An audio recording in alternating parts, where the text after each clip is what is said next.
దైవ మర్మములు జూన్ 28. పరిశుద్ధత లేకుండా ఎవడునూ ప్రభువును చూడడు. హెబ్రీ 12:14.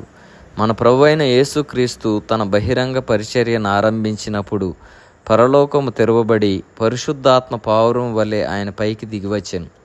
మరియు పరలోకము నుండి ఒక స్వరము వినబడెను.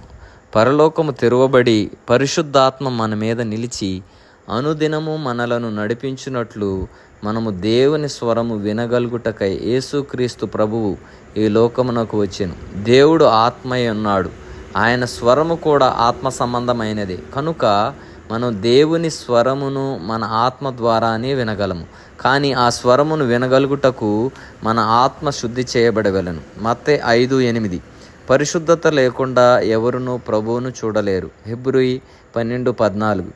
మనలో ఏ పాపమున్నను అది దేవుని సాన్నిధ్యమును అనుభవించకుండా ఆటంకపరచును. అయినను మనము మన పాపములను ఒప్పుకొనిన ఎడల వెంటనే క్షమింపబడదుము. అప్పుడు తిరిగి ఆయన స్వరమును వినగలము.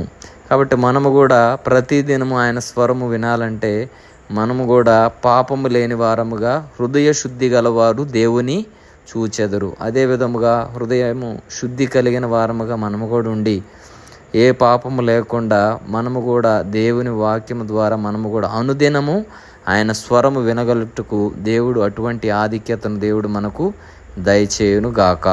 ఆమెన్.